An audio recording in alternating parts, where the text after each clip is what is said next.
Supreme court ने सोमवार को एक बेहद अहम टिप्पणी की। कोर्ट ने कहा कि अब समय आ गया है जब भारत को मानहानि यानी डिफेमेशन को अपराध की श्रेणी से बाहर करने पर विचार करना चाहिए। ये टिप्पणी जस्टिस एम सुंदरेश और जस्टिस सतीश चंद्र शर्मा की बेंच ने जेएनयू की पूर्व प्रोफेसर अमिता सिंह द्वारा दर्ज कराए गए एक पुराने मानहानि मामले की सुनवाई के दौरान की। ये मामला 2016 का है, जब एक मीडिया संस्थान ने अपनी रिपोर्ट में दावा किया था कि प्रोफेसर अमिता सिंह ने एक डॉजियर यानी दस्तावेज तैयार किया है। इस डॉजियर में जेएनयू को अश्लील गतिविधियों और आतंकवाद का अड्डा बताया गया था। अमिता सिंह का आरोप है कि बिना तथ्य जांच के ये खबर प्रकाशित की गई और इससे उनकी सामाजिक छवि और प्रतिष्ठा को गंभीर नुकसान पहुंचा। उन्होंने रिपोर्टर और संपादक पर मानहानि का मुकदमा दर्ज कराया। इस मामले में कानूनी लड़ाई कई मोड़ों से गुजरी। 2017 में दिल्ली की मेट्रोपॉलिटन अदालत ने मीडिया संस्थान के एडिटर और डिप्टी एडिटर को समन जारी किया, लेकिन 2023 में दिल्ली हाई कोर्ट ने इन समनों को रद्द कर दिया। 2024 में सुप्रीम कोर्ट ने हाई कोर्ट का यह फैसला पलट दिया और मामला फिर से मजिस्ट्रेट कोर्ट को भेज दिया गया। इसके बाद मई 2025 में हाई कोर्ट ने समन को दोबारा सही ठहराया। इसी आदेश को चुनौती देते हुए मीडिया संस्थान और डिप्टी एडिटर सुप्रीम कोर्ट पहुंचे।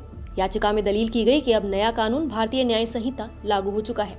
इसकी धारा 223 कहती है कि ऐसे मामलों की सुनवाई शुरुआती स्तर पर हो जानी चाहिए, लेकिन हाईकोर्ट का मानना है कि चूंकि ये शिकायत 2016 की है, इसलिए नया कानून इस पर लागू नहीं होगा। इसी विवाद के बीच सुप्रीम कोर्ट ने मानहानि को अपराध की श्रेणी से बाहर करने पर गंभीर टिप्पणी की। यहाँ ये समझना जरूरी है कि भारत उन चुनिंदा लोकतांत्रिक देशों में से है जहाँ अब भी मानहानि को आपराधिक अपराध माना जाता है। भारतीय न्याय संहिता यानी बीएनएस की धारा 356 में इसके लिए सजा का प्रावधान किया गया है। पहले यही प्रावधान भारतीय दंड संहिता यानी आईपीसी की धारा 499 में मौजूद था।